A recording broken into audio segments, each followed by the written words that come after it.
The narrative recorded in Acts of the Apostles 25:12 presents a moment where the apostle stands before earthly authority, yet the scene unfolds under a far greater unseen authority that governs the entire redemptive story.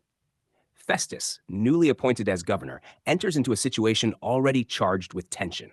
The religious leaders, still harboring accusations against Paul, immediately seek favor. Their persistence is not merely legal, it reflects a deeper resistance to the message Paul carries. They request that Paul be brought to Jerusalem, intending an ambush along the way. Yet, even in their plotting, the preservation of Paul is evident. What appears to be political maneuvering is, in truth, the quiet outworking of divine purpose.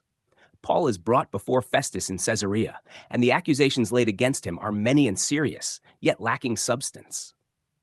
This moment highlights a recurring pattern. The message of fulfilled promise is consistently opposed, not because it lacks truth, but because it dismantles the old structures that many still cling to. The charges cannot stand because the reality Paul proclaims is not rooted in violation, but in completion, completion of the law, the temple system, and the covenantal expectations that had reached their appointed end. When Paul responds, he does so with clarity. He has committed no offense against the law, the temple, or Caesar. This is not merely a legal defense, it is a theological declaration. The accusations assume continuity of a system that, in God's timing, has already reached its fulfillment. Paul stands as one who understands that the age governed by those institutions is passing away, even if many have not yet perceived it. Festus, seeking to please the accusers, asks whether Paul is willing to go to Jerusalem for judgment. This question is significant. Jerusalem, once the center of covenantal life, is now the focal point of mounting judgment.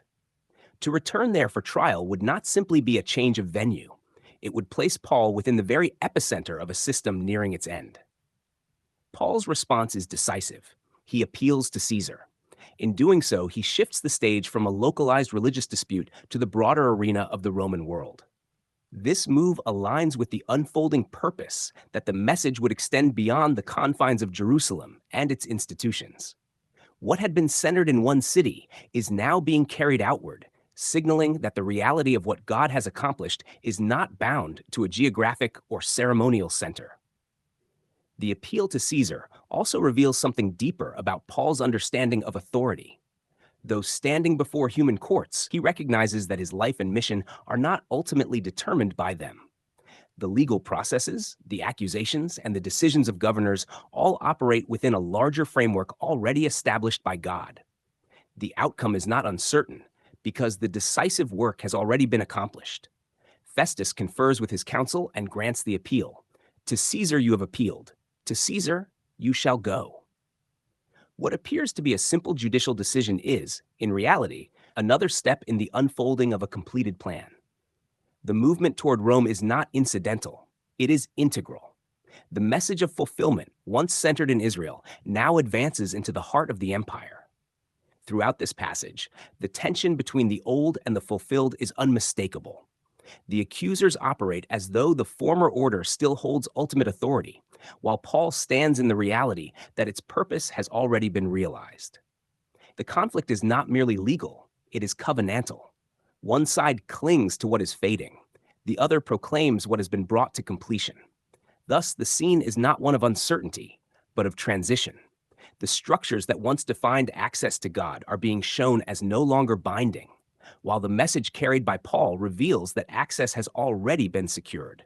Even in chains, even under accusation, he stands as a witness to a reality that cannot be overturned by human judgment.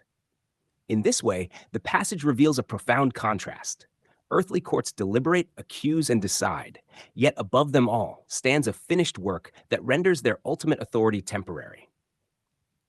Paul's journey continues, not as one striving toward fulfillment, but as one moving within it, bearing witness to what has already been accomplished.